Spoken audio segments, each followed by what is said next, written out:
Olá, estamos iniciando Folha na TV pela TV com Maceió, TV Maceió Agora, Rádio Maceió Agora, todas as redes sociais, além de mais de 20 aplicativos pelo sistema IPTV. Esse programa é uma realização do jornal Folha de Alagoas para um público estimado de mais de 500 mil de pessoas. Durante o período eleitoral estaremos aqui apresentando um painel político das eleições de 2018.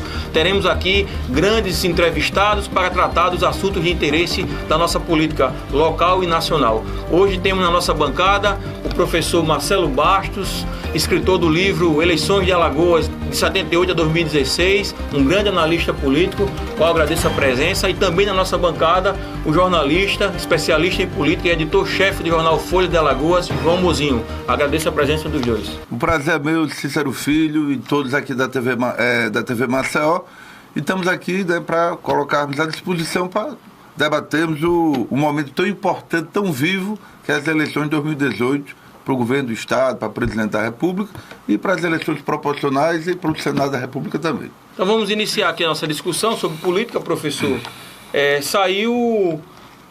Foi divulgado os números da pesquisa Ibope ao governo do Estado, Renan Filho 46%, Collor 22%. Como o senhor analisa essa pesquisa? Veja bem, antes de falar da pesquisa do Ibope, é bom lembrar que tem uma pesquisa também no mesmo dia.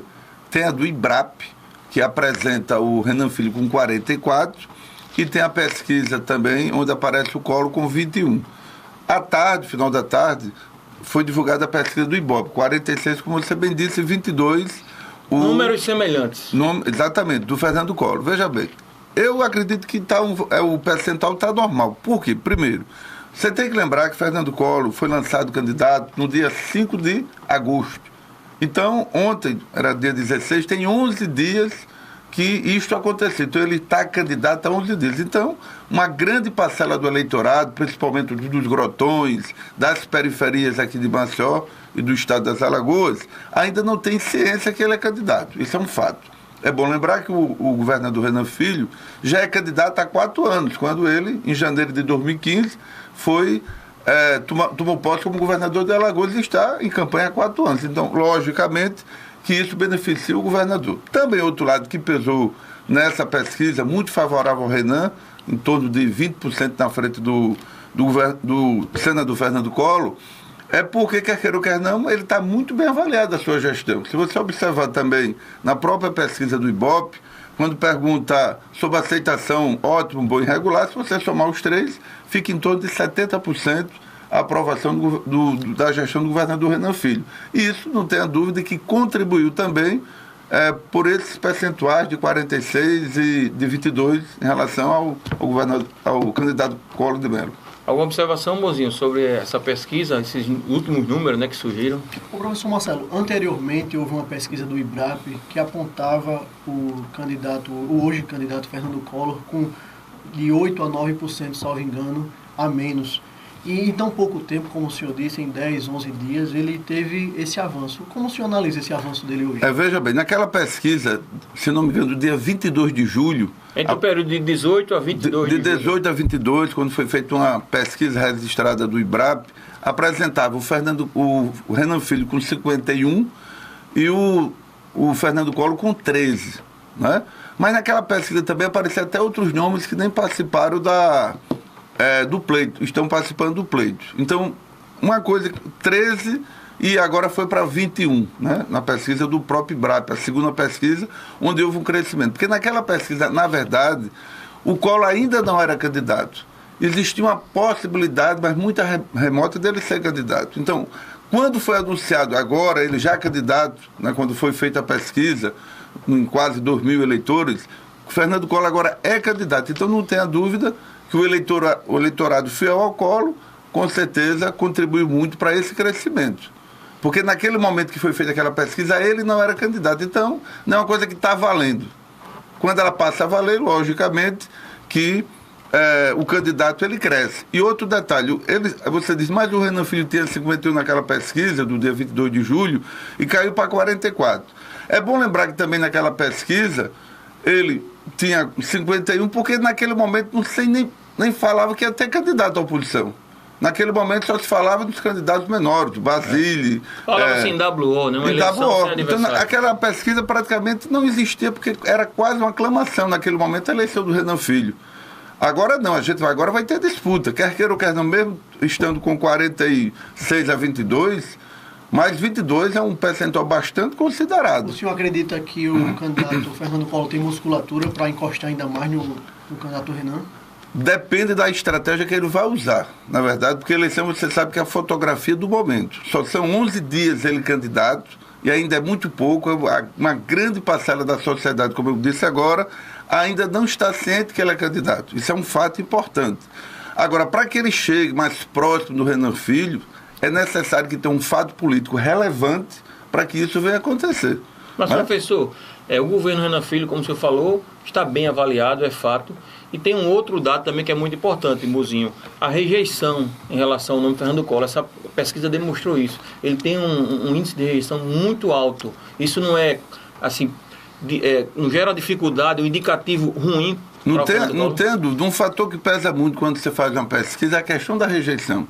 Na do IBRAP ela aparece com 48% de rejeição e na do IBOP ela aparece com 50% de rejeição. Já o governador tem a metade disso. Então já é um fator que vai pesar favorável ao Renan Filho em relação à disputa contra Fernando Collor pela alta rejeição que ele tem. Tem que fazer um trabalho muito grande para que ele possa reverter isso.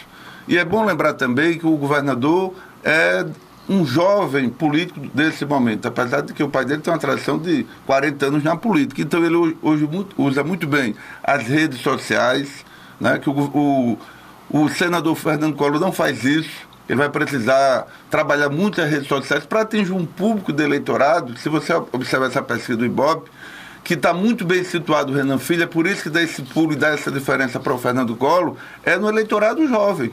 No eleitorado de 16 anos, no eleitorado de 18, de 20 anos. Conhece muito bem Renan Filho, conhece pouco o senador Fernando Collor. Então ele vai ter, para que ele se aproxime, como disse o João Mozinho, em termos percentuais do atual governador, ele precisa trabalhar o voto jovem, que ele é mais conhecido no eleitorado mais antigo. Professor, numa eleição de tiro curto como essa, existe a possibilidade de se diminuir a rejeição, ou essa tentativa de diminuição do partido? Não é fácil, como você disse. Essa eleição agora, campanha de rua vão ser 45 dias, e campanha do guia eleitoral, TV e rádio, vão ser 35 dias. Não é fácil você mudar esse quadro, né? É preciso que tenha um trabalho de marketing muito bem feito para que você melhore essa imagem que tem 50% de rejeição. Aí você até poderia me fazer uma segunda pergunta.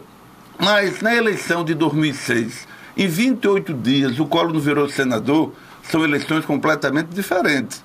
Naquela eleição que ele ganhou, que o grande embate foi com o Ronaldo Lessa, é bom lembrar que em 2006, o Ronaldo estava saindo do segundo governo dele, no final do segundo governo, desgastado.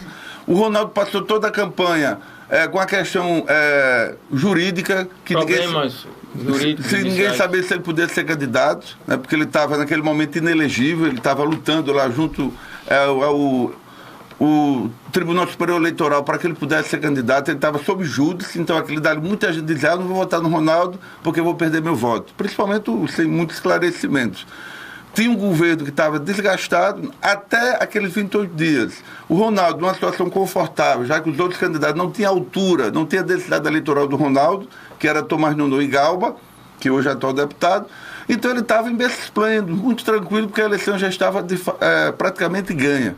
Faltando 28 dias, ou antes disso, acredito que o senador Collor fez uma pesquisa para analisar como era que estava o momento político, né, a fotografia daquele momento, e observava que tinha um campo muito grande que ainda não tinha decidido em quem votar.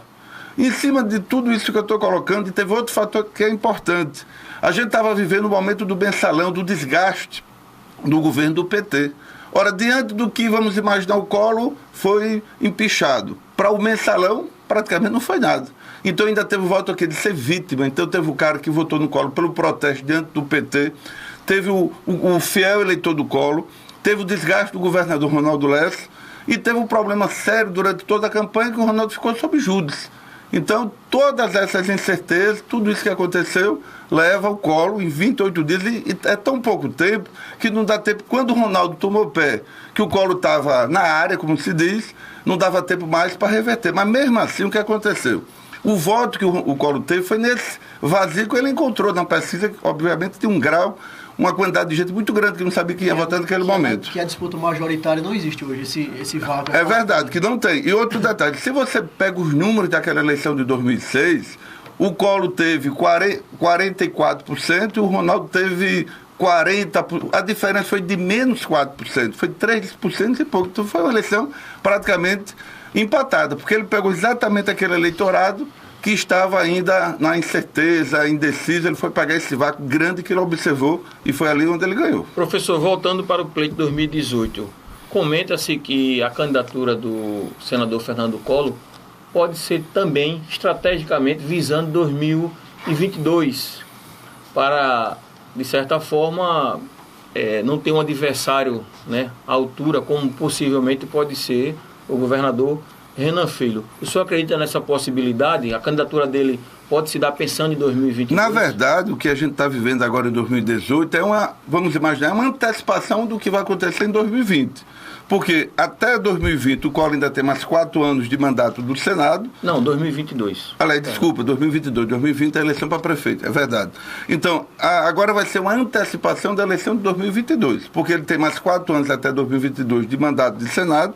O governador, vamos imaginar que seja reeleito. Ele, ao terminar os 4 anos dele, provável candidato ao provável que ele seja candidato ao Senado e vai se confrontar exatamente com o Collor. Então, de repente, ele está dizendo, eu vou fazer aqui uma antecipação para ver o meu tamanho no embate que eu vou ter daqui a 4 anos. Então, não tenha dúvida que isso deve ser também um... Quem mais em 2018 concorre pensando em 2022 ou até mesmo em 2020? Olha, a nível majoritário, a gente pode até não ter essa ideia. Vamos dar um exemplo, né? Vamos imaginar que o senador Renan Calheiros seja reeleito, né? Então ele não está pensando em 2022, porque ele vai ter ainda mais 4 anos, né? 8. Vamos ter mais 4 com 4, 8, correto. Então o Renan Calheiros não teria essa pretensão ao governo do Estado. Eu acho que é essa nova geração que está surgindo, que está pensando Rodrigo já em 2022, Cunha, Rodrigo Cunha, o próprio Rui Palmeira, que é o prefeito atual, porque quando chegar em 2020 ele passa a ficar 2 anos sem mandato, o próprio JHC, que poderá ser um pretenso candidato em 2020 a prefeito de Maceió, que na eleição de 2016 ele foi candidato terceiro e quase que tira o Cícero da segunda vaga para disputar com o Rui.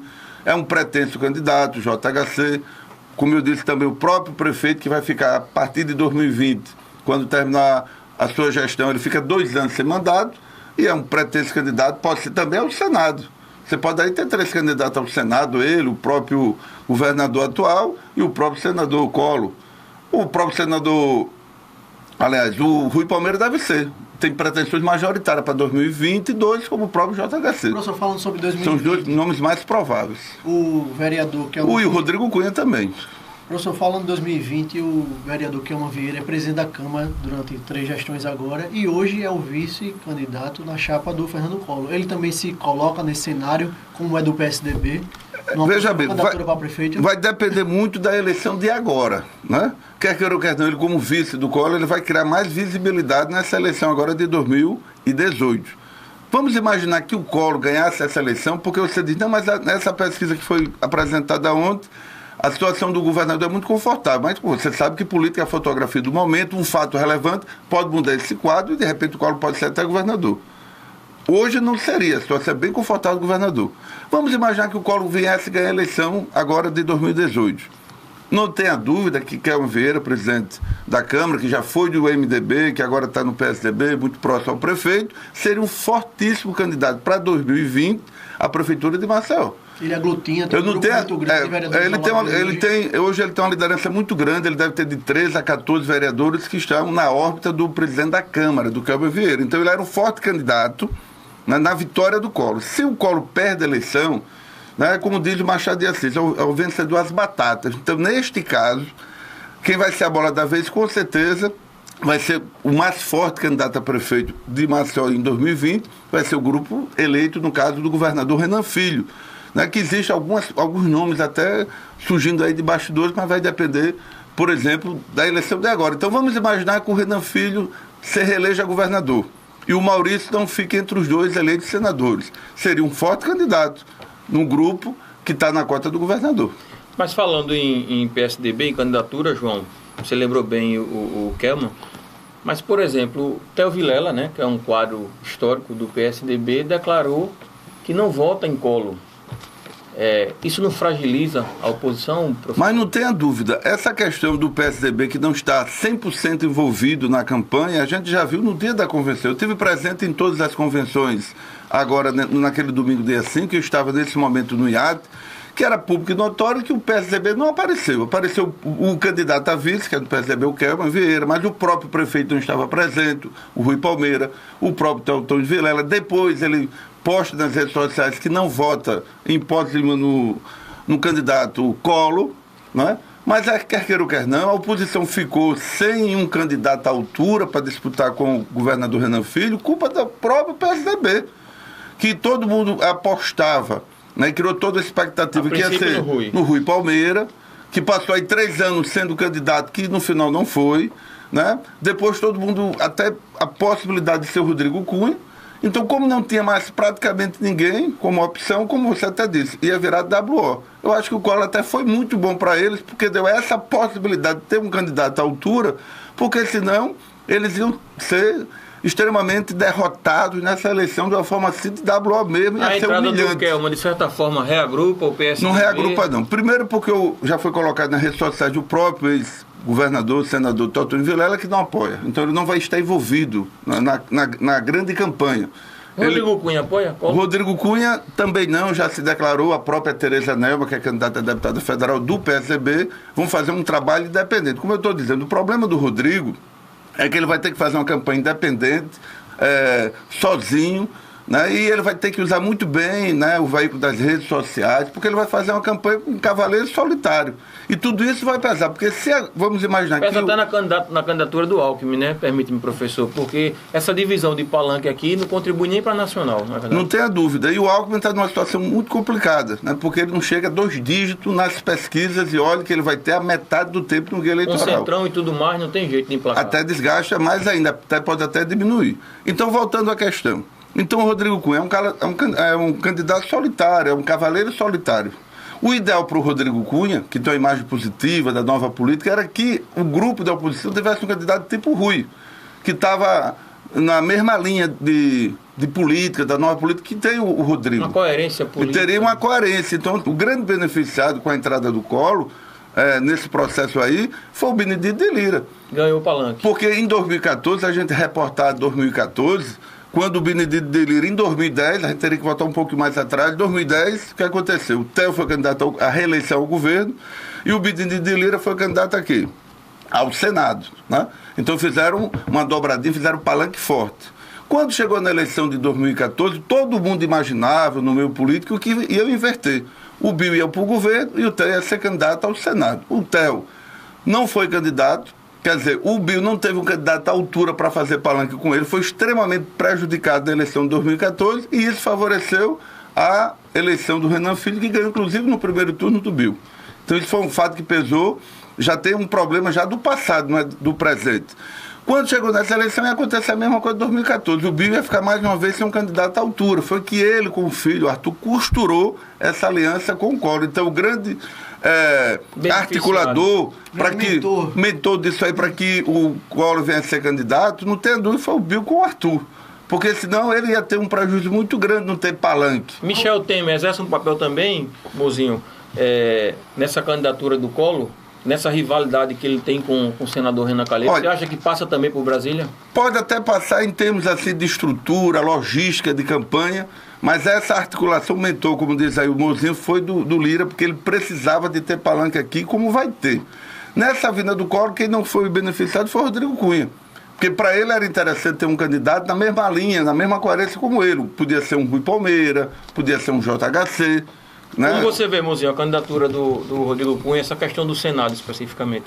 Não, voltando um pouco antes que o Cícero colocou junto com você, professor Marcelo, essa questão do Collor. Então o Collor tem uma missão única, específica, de eleger, ser palanque para o Benedito Lira. Então, e essa questão colocando agora que o Cícero falou agora do Rodrigo Cunha.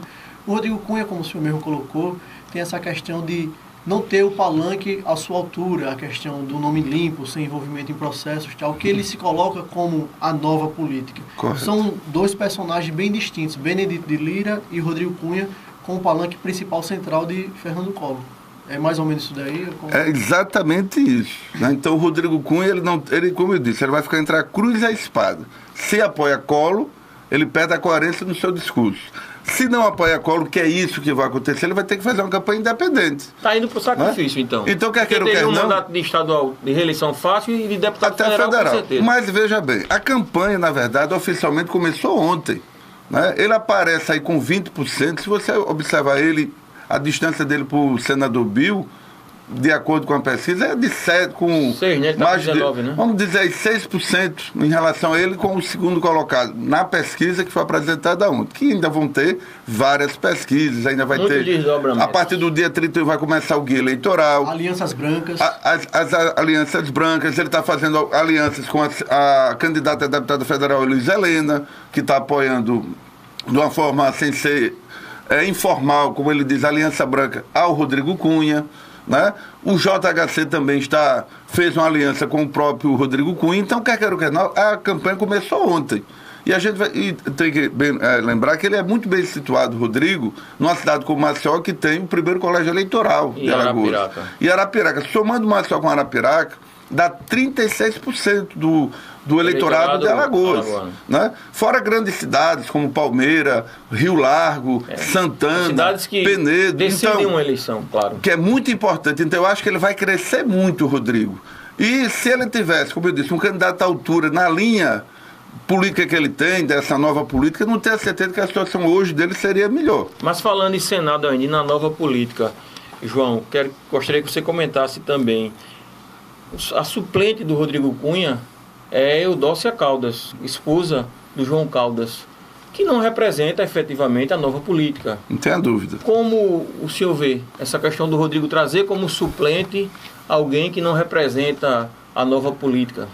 Eu acredito que dentro da Aliança Branca, como o João Mozinho está dizendo, aí foi uma aliança dele com o JHC, que é filho da Eudócia, que por tabela ele é filho do João Caldas, na verdade.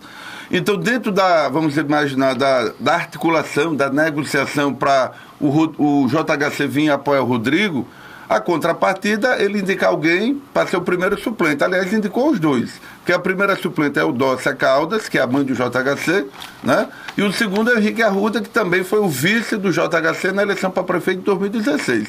Então, eu acho que para que houvesse essa aliança do Rodrigo com o JHC, ele impôs uma situação de indicar os dois suplentes, como aconteceu. Muitas vezes você tem que fazer algumas renúncias para poder compor, porque senão você fica muito isolado, ele já está isolado.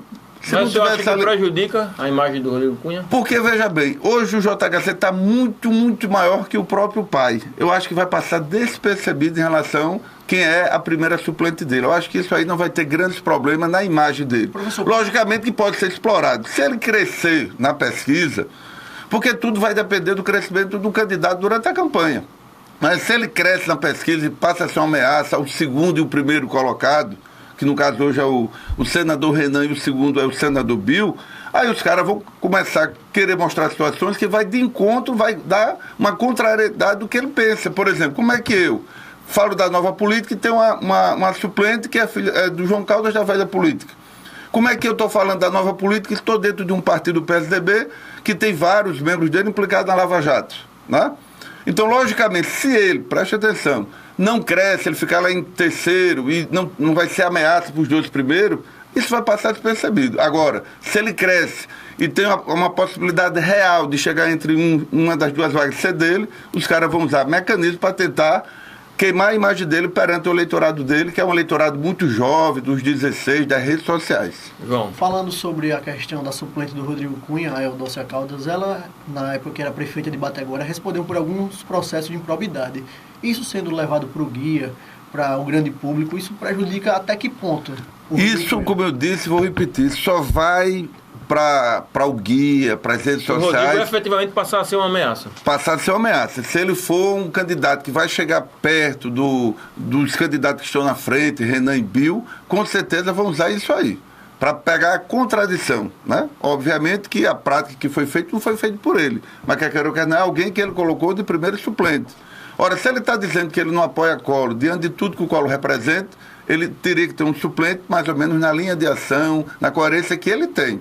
Mas se ele não representar essa ameaça, isso vai passar despercebido. Considerando que ele represente essa ameaça, que ele comece a crescer, quem corre mais risco no momento? Bill de Lira ou Renan Calheiros de perder a vaga? Olha, se você trabalhar em cima de números de pesquisa, pegando, por exemplo, a pesquisa do Ibope, seria o Bill, porque um tem 33, que é o Renan senador, o Bill tem 25 e ele tem 19. Então, logicamente, quem vai primeiro ser ameaçado é exatamente o que está em segundo lugar. Agora, é bom lembrar também que a eleição começou ontem, ainda vai ter redes sociais, ainda vai ter guia. Do mesmo jeito, quem está na frente não quer não quer ser igualado com quem está na frente, quem está atrás. O que é que pode acontecer também? O senador que está com 33, ele está, eu acho que, no limite do tamanho do percentual do senador. Que também pode ser quem esteja atrás. Talvez agora a tática.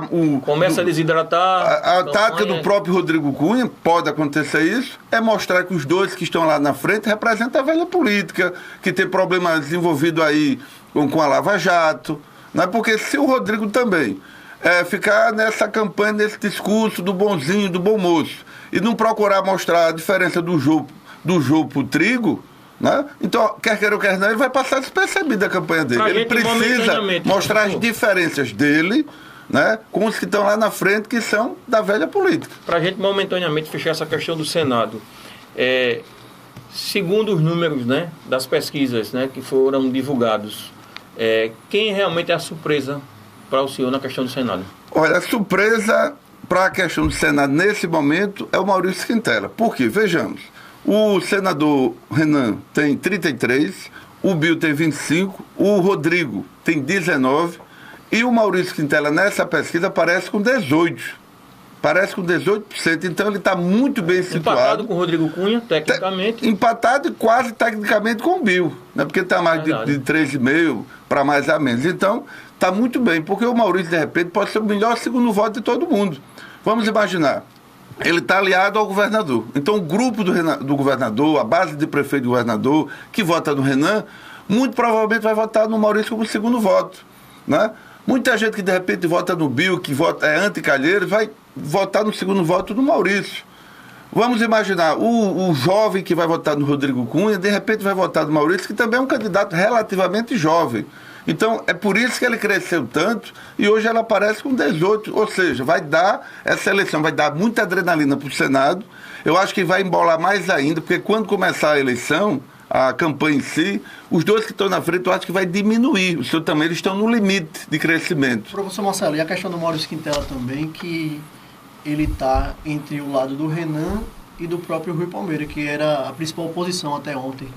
Tem pessoas ligadas a ele na gestão do Rui Palmeira, como tem pessoas ligadas a ele na gestão... Exatamente. O Maurício tem a façanha, o Maurício Quintela tem uma façanha muito interessante, como disse bem o João Mozinho. Ele está com um pé no barco e está com um pé no outro barco.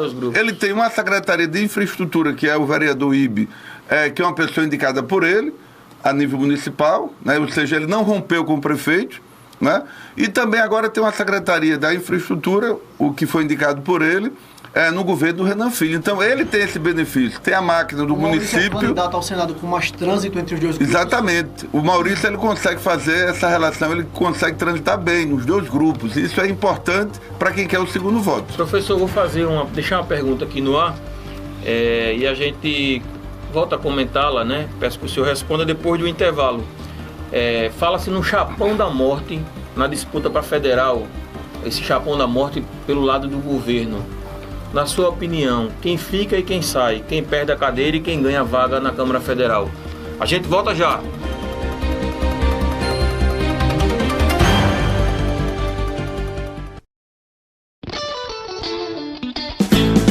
Refresque sua vida, sinta essa alegria.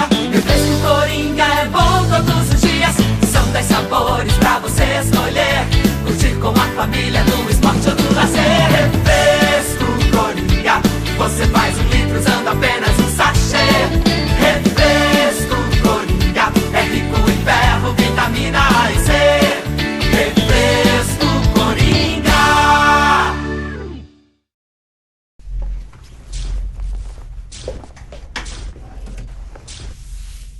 Ô, Ana, você já terminou de passar as roupas? Traz aqui pra mim.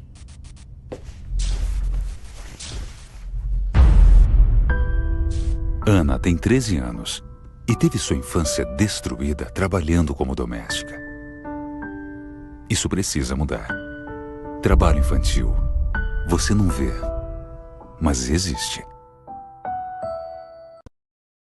Água mineral Verdes Mares, mais uma empresa do grupo do empresário Rafael Tenório. A água é, depois do oxigênio, a primeira maior necessidade para a vida. Ela não só hidrata, mas também baixa a pressão arterial nos hipertensos. Então, cuide da sua vida bebendo água mineral Verdes Mares, a água de melhor qualidade. Lembre-se, todo caminho pode levar à venda, mas só a água mineral Verdes Mares leva saúde até você.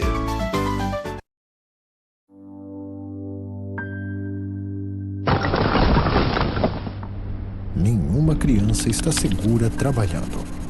Muitas estão em condições próximas da escravidão. Não ajude a perpetuar o trabalho infantil, criando um ciclo vicioso da pobreza. Essa realidade precisa mudar. Nem a rua, nem o trabalho. Crianças devem brincar e estudar.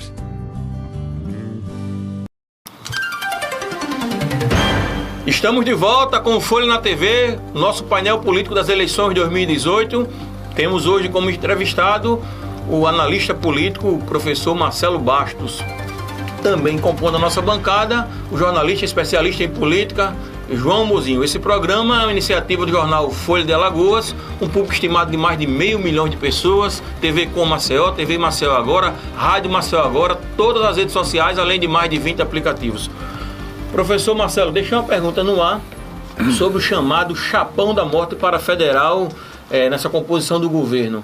Na sua opinião, eu quero ouvir também o João Mozinho, quem fica e quem sai? Veja bem, na verdade tem 2 chapões para a federal. Tem o do próprio candidato Collor, que é um chapão com menos densidade eleitoral, e tem um chapão do governador Renan Filho, né? Então, se você analisar alguns nomes... Vamos para o do governador Renan Filho. A idade chegou e a gente tem que muitas vezes... Veja bem, sim, no chapão do Renan Filho, os nomes mais importantes, mais representativos. Nós temos o Max, né, que é deputado de mandato, o Sérgio Toledo, que é fortíssimo, que é deputado estadual, o Isnaldinho Bulhões, o Givaldo Caribão, que já está com vários mandatos, o Nivaldo Albuquerque, que passou boa parte da legislação agora no lugar do Maurício Quintela, que estava como ministro, e voltou a ser deputado, porque o Maurício está licenciado. E na última eleição ele teve 64 mil votos, né? O filho do Antônio Albuquerque. Temos o Ronaldo, que também é de mandato.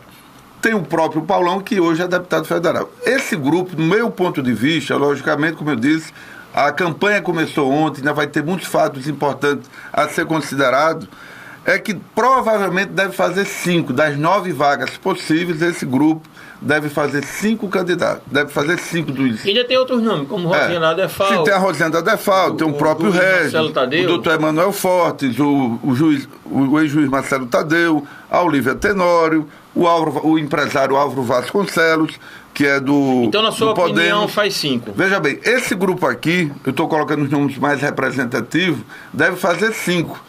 E tem 7 nomes aí, com mais densidade eleitoral, que está brigando pelas 5 vagas.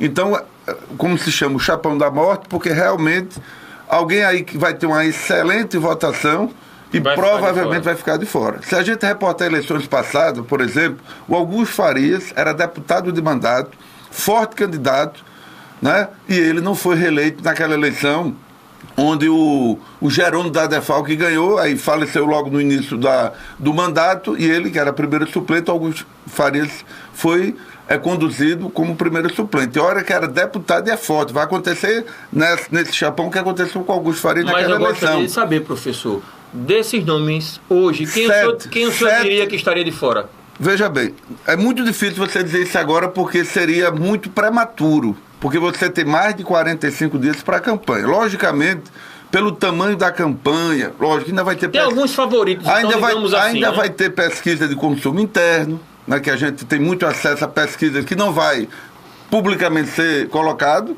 mas que os partidos contratam justamente para que o pessoal possa ter um norte de como vai se dar a campanha. Mas podemos assim agora, dizer, se você os favoritos. Os favoritos, os prováveis, sim. Aí você tem o Max, que na última eleição teve 124 mil votos, né, foi o segundo colocado, o primeiro foi o JHC com 137 mil. Você tem o Sérgio Toledo, uma campanha com alta estrutura, ele pegou parte da base de apoio, que era do Maurício Quintela, né, e ele tem muitos prefeitos envolvidos na campanha dele, o Sérgio Toledo. Você tem o Rinaldinho, que praticamente é o único candidato do MDB, é como se fosse o candidato quase oficial do Palácio, né? E ele tem uma base ali na região de Santana muito forte, é um candidato com muita musculatura. O Givaldo Carimbão, que tem muitos mandatos, eu vi algumas espécies de consumo interno, quando ele não é primeiro, é segundo, é terceiro, então provavelmente está reeleito de novo o Carimbão. O Nivaldo Albuquerque é forte candidato, né? Demonstrou isso na eleição passada, que ele não... Foi a primeira vez que foi lançado, teve 64 mil votos, o filho do Antônio Albuquerque, fez agora o lançamento dele e do pai. Reuniu 26 prefeitos que o apoiam e mais 250 vereadores, então ele não pode ser desprezado, desconsiderado, muito pelo contrário, está brigando entre essas 5 possibilidades de vaga. O Ronaldo Lessa, que está muito bem nas pesquisas aqui em Maceió. Quando faz pesquisa de consumo interno, o Ronaldo, quando não é o primeiro, é o segundo. Ele fica fazendo uma inversão com o JHC. Então, e o próprio Paulão, pela história dos movimentos sociais, dos sindicatos, com mais dificuldade do Paulão, né? Porque na última eleição, o Paulão foi o último colocado das 9 vagas. Ele teve 54. Foi beneficiado pelo voto do partido, pela soma dos votos do partido. Esses seriam os principais nomes. Esses são os nomes, no meu ponto de vista, que vão brigar para as 5 vagas. Essa questão federal desse Japão. Professor, desses nomes que o senhor elencou aqui, 3 me trazem alguma curiosidade. Por exemplo, o Rinaldo Munhoz, como o senhor bem colocou, é o candidato único do Palácio, vamos dizer assim.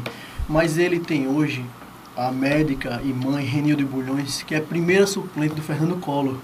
Que é a mãe, é candidato ao governo Fernando Collor. Uma situação curiosa.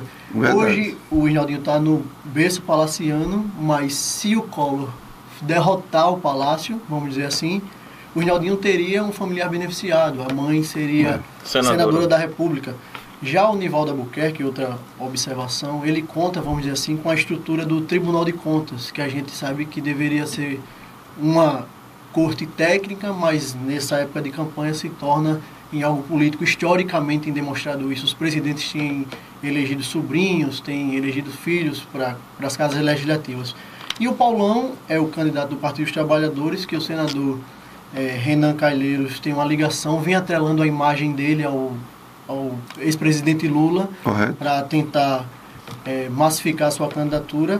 Aí eu vejo essas 3 observações aí nesses nomes que o senhor elencou. E por fim queria deixar esse questionamento. Como você vê essa questão do Paulão, que desidrata pela questão do mandato, essa questão do Partido dos Trabalhadores, dessa questão do nome do partido envolvido em corrupção, hoje ele teria esse apoio do Palácio também junto com o Rinaldinho ou não? Ele estaria isolado nesse grupo?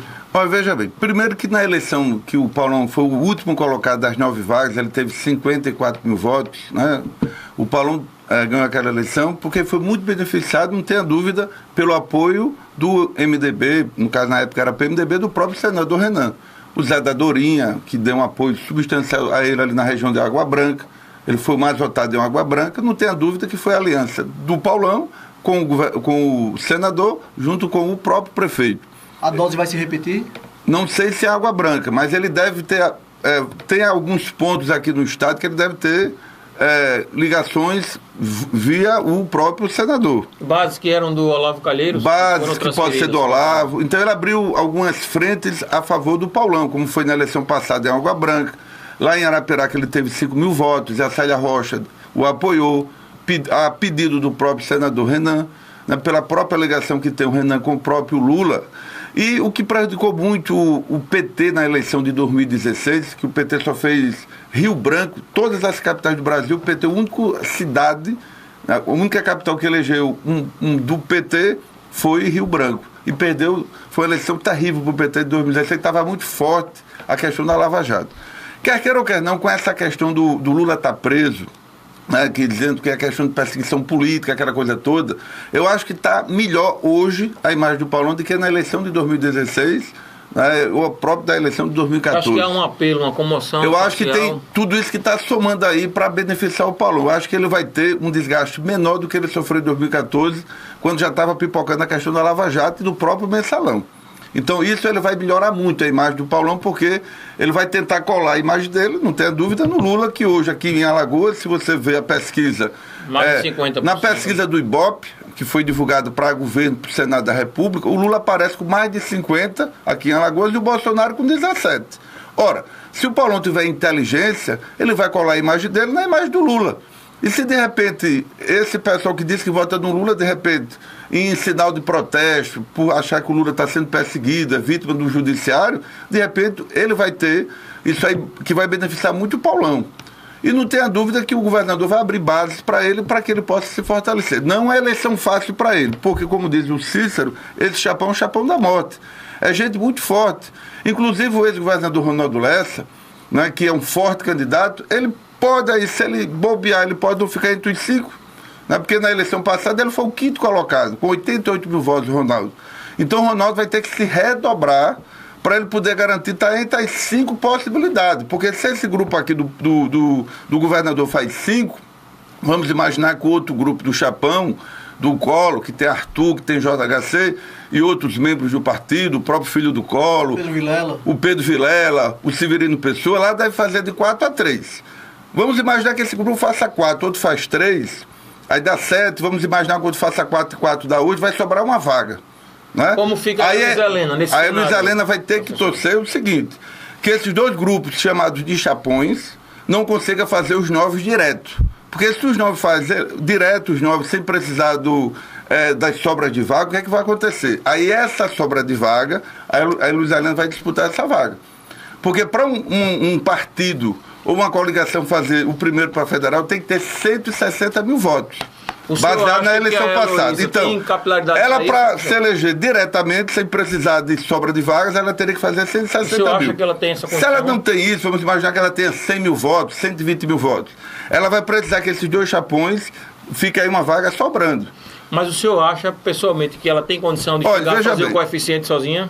Veja bem, era terrível para ela se não tivesse sobra de vaga, fosse apenas pelo coeficiente. Aí a chance dela era praticamente 0. Então o senhor não acredita que ela faça o coeficiente sozinha? É muito difícil, apesar de que eu vi pesquisa de consumo interno aqui em Maceió, que a Luiz Helena está muito bem. Ela está entre os 3 mais votados. Tá, os 3 mais votados de Maceió para federal. Luiz Helena, Ronaldo Lessa e o JHC. Maceió, como eu disse, é o primeiro colégio eleitoral, representa quase 30% do eleitorado. E, logicamente, que ela vai ter uma boa votação em outras cidades, né, como Palmeira, que ela é de lá, Santana, Arapiraca, regiões de grande densidade eleitoral do colégio eleitoral, ela vai sair bem. Eu acredito que ela ultrapassa a barreira dos 100 mil votos. Provavelmente isso vai acontecer. Mas atingir os 160 mil é complicado, porque ela está sozinha, quer dizer, ela não compôs com ninguém, ela não tem tempo grande na TV, o tempo dela é minúsculo, segundos, e está fazendo mais uma vez uma campanha independente. Fica complicado, como foi as eleições que ela teve para o Senado, que ela perdeu em 2010, né, que tinha ela, o Bill e o próprio Renan, e ela volta a perder em 2014, que ela tinha ela, o Collor com a estrutura magnífica e ela com a estrutura muito pequena. Como você vê, Mozinho, essa situação da Luiz Helena, a questão dessa disputa para federal, para a gente encerrar essa análise dos candidatos a deputado federal?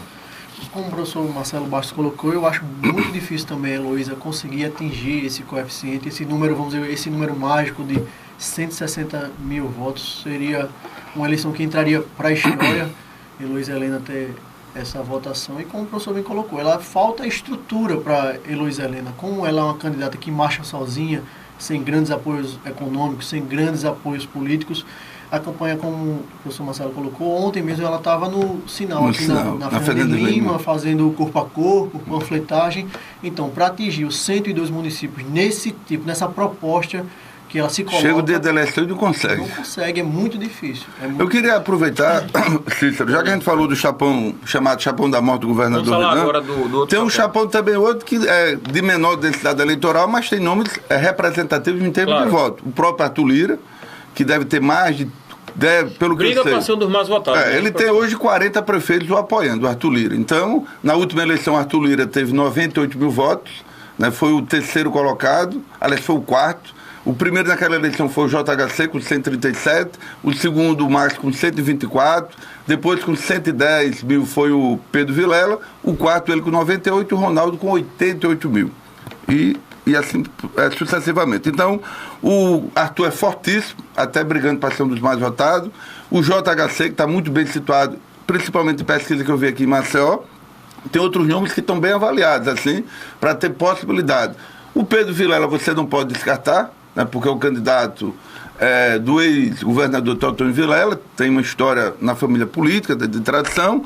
O Severino Pessoa é o único candidato do Agreste, que hoje é deputado estadual e vai ser deputado federal. Lá em Arapiraca não tem outro candidato, a Célia para estadual, o Rogério é o atual prefeito, o Luciano vai ser o vice do Renan Filho, então o Severino também, eu acho que isso vai agregar muito a ele, porque ele vai trabalhar na questão do filho da terra, filho do Agreste, que precisa voltar a ter um representante em Brasília. É forte.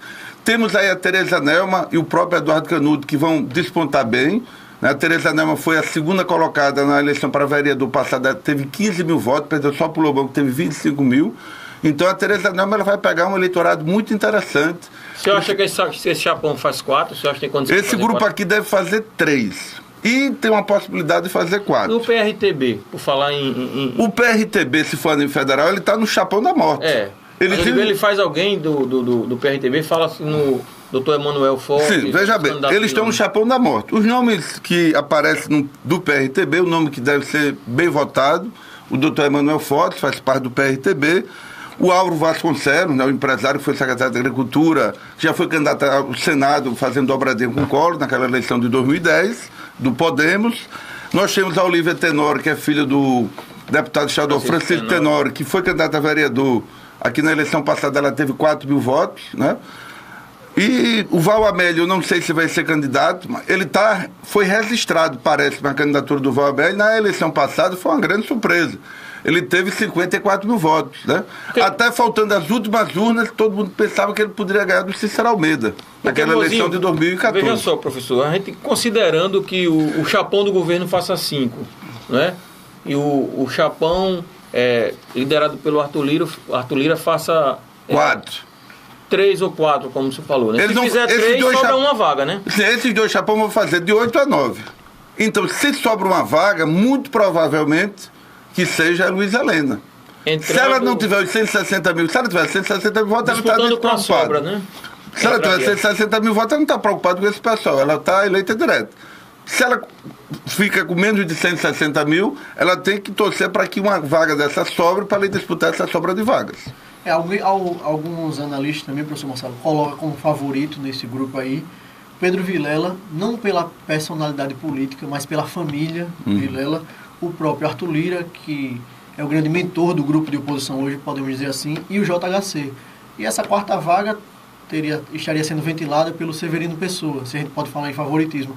E a Heloísa Helena justamente periga nessa questão aí, do Chapão fazer suas 5 vagas, e o Chapão da oposição fazer suas 4 vagas, e a Heloísa sobrar, dançar nessa... E Eduardo Canuto, pode ser também uma surpresa? Olha, o Eduardo Canuto, não tem dúvida que ele teve na eleição quase 9 mil votos para vereador, né? O Eduardo sempre trabalhava na casa de ter 5 mil votos, nunca passava dos 5 mil. É o líder do governo, né? Não sei se é o candidato oficial do prefeito, mas não tem dúvida que ele vai ter uma votação bastante representativa em Maceió. Por quê? De vereador de mandato, que é candidato a federal, aqui de Maceió, só tem ele e a Tereza Nelma. E o Lobão para estadual. Não, estou falando para federal. Só tem o Eduardo e a Tereza Nelma. Então, quer queira ou quer não, ele se beneficia porque são poucos candidatos a federal. Para você ter ideia, tem hoje 298, vamos botar 300 candidatos a deputado estadual, para 27 vagas. E para federal tem 77, vamos arredondar para 80, disputando 9. Então, quer queira ou quer não, para ele não tem muitos candidatos que concorrem com ele a nível de Maceió.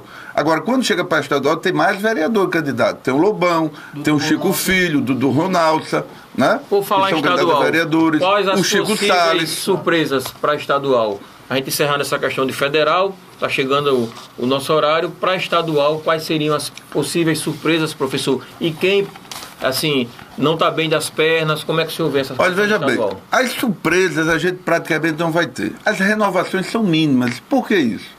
Porque aqui no nosso estado, Cícero, João, é uma capitania hereditária. É de pai para filho, né?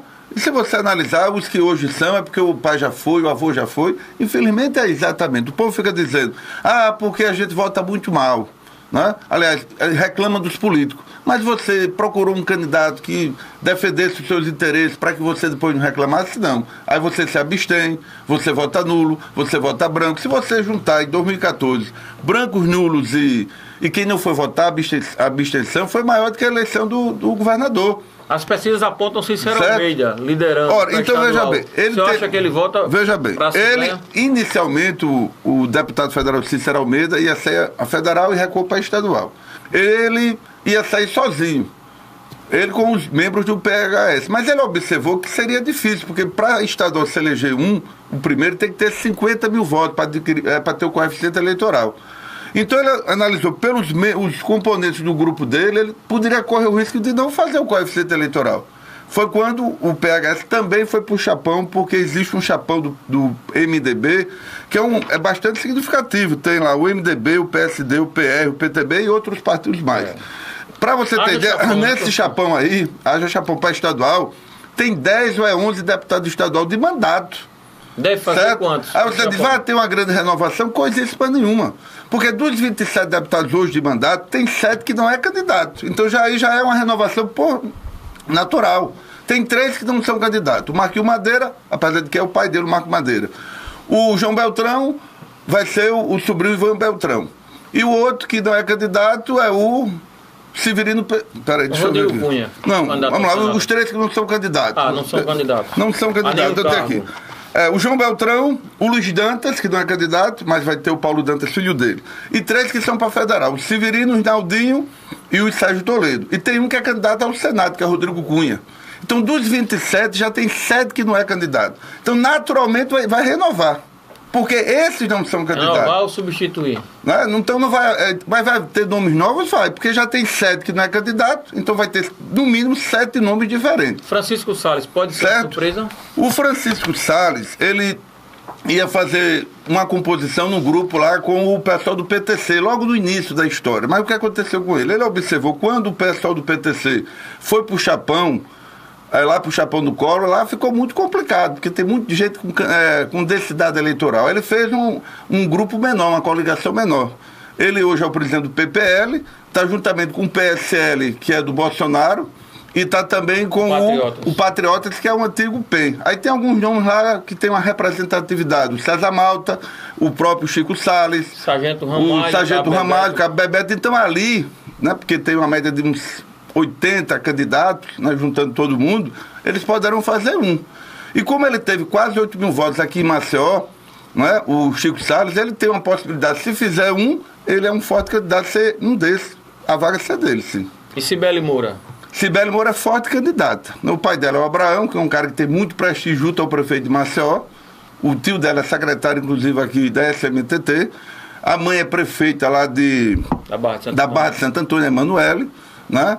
Então tudo isso vai somar, e o Abraão é bem articulado, tem alguns prefeitos que o apoiam, aquela região ali, a região norte, ela é muito forte, eu não tenho dúvida que é forte candidata lá no Chapão, que é o Chapão do Collor. Professor, uma chapa também que me chama a atenção é a chapa PV, PCdoB e PT. Eu acredito que essa chapa deve fazer pelo menos um, semelhante à chapa PSL, Patriotas e PPL. E nessa chapa aqui do PV, PCdoB e PT, nós temos Silvio Camelo, Jairo Campos, Genivaldo da FETAG. Eu acho que essa chapa se acerta. Otonel, defensor público. PT também. Faz essa chapa? Essa chapa, eu acredito. Olha, veja bem, esses nomes que você citou, o Otonel, defensor público, o rapaz da FETAG, o Genivaldo, né, da FETAG. Professor Jairo Campos. O professor Jairo, que foi reitor da UNEAL, né, que deu a comenda ao nosso ex-presidente Lula, e também o vereador Silvio Camelo, eles têm uma grande possibilidade de fazer um. Agora vai depender dos outros que fazem parte do grupo. porque aí você tem que somar 50 mil votos. O Silvio Camelo tem a maestria de fazer uma chapinha pequena e ser beneficiado. É só você observar a eleição passada. Ele teve 6 mil e poucos votos, chamou mais alguns companheiros que teriam uma densidade eleitoral menor que ele, e fez 2. Inclusive o Luciano Marinho, que hoje é vereador, teve 3.400 votos.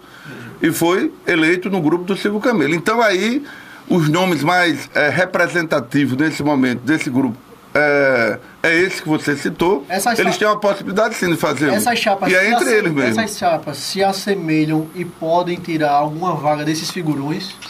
Veja bem, na conta que a gente faz, por exemplo, no chapão do PMDB, né, o MDB agora, né, que a gente ainda não está acostumado a chamar de MDB, que tem ali 10 a 11 deputados de mandato, fora mais agora o Cícero Almeida, ali eles devem estar fazendo 10 a 12 eleitos, né?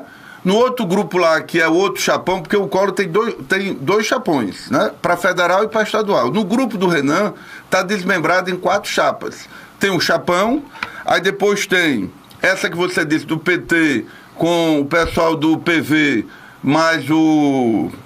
Como é que diz? O PT e o PCdoB.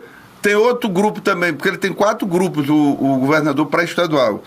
Tem a chapa do PRTB com o PPS, o PRTB que tem nomes que não tem mandato, tem outros que tem mandato, e o PPS, que o candidato do PPS é o Marco Barbosa, que hoje é deputado estadual, presidente do CRB.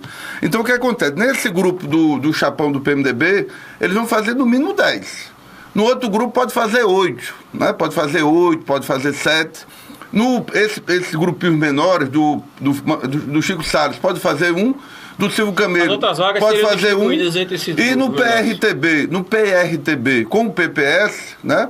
Aí eles devem fazer, pode fazer 4, pode fazer 5. Então é por aí que vai acontecer a eleição para as proporcionais. Professor, estamos chegando ao final do nosso programa. Quero aqui agradecer a sua participação, agradecer a participação do jornalista João Mozinho, renovar o convite para que a gente possa estar aqui falando sobre outros temas da política, não só local, mas nacional, eleição presidencial. O senhor, como grande analista que parabenizar pelo trabalho e deixar um espaço aqui para que o senhor fale sobre o seu livro, um livro que tem uma importância grande, né, um documento, né, que retrata as eleições de Alagoas desses últimos anos. Primeiro, antes de agradecer, né, mais uma vez aqui é um prazer estar aqui na TV Maceió, do nosso amigo e contemporâneo de Colégio Guido, do Paulo Cajueiro, que temos muitas histórias para contar junto com o Paulo, que eu tenho muita gratidão e amizade pelo Paulo Cajueiro. O nosso livro era uma vontade que eu tinha muito tempo atrás, né? Em 76, eu serei breve, porque o programa já está no seu fim, eu morava em Capela, Alagoas, e a minha mãe foi candidata a vereadora em 76. Na época a eleição era manual, contava voto a voto. E eu, com 10 anos de idade, eu levei uma cadernetazinha e anotei em todas as urnas o voto da minha mãe. Minha mãe teve 226 votos e foi a terceira mais colocada. Dentro daquela época eu tinha vontade de juntar tudo aquilo que eu fui arquivando ao longo da minha história e contribuir com o nosso Estado para trazer um livro sobre a história das eleições de Alagoas. Devo muito ao arquivo público, o Instituto Histórico, eu passei lá 6 meses, né, mergulhei no Instituto, através dos jornais da época, para colher, né, levantar dados sobre eleições de Alagoas, de 78 até a última para prefeito de 2016. Então esse livro foi lançado no ano passado, graças a Deus. Praticamente não tem mais esse livro, já está esgotada essa edição. E tem um projeto agora que é mais ousado, é mais trabalhoso, que é fazer um apanhado de 1940, do governo de Silvestre Péricles, ao primeiro mandato do Divaldo Suruagi, no governo do Estado de Alagoas, na década de 70. Será meu segundo projeto, que vai ser eleições de 40 a 70. Desde já conto com o nosso apoio, professor. Eu agradeço mais uma vez o espaço. Que Deus abençoe a todos nós. Obrigado, João, mais uma vez. Obrigado a você pela audiência. Que a gente possa se encontrar em outras oportunidades. Folha na TV. Nosso compromisso é com a verdade.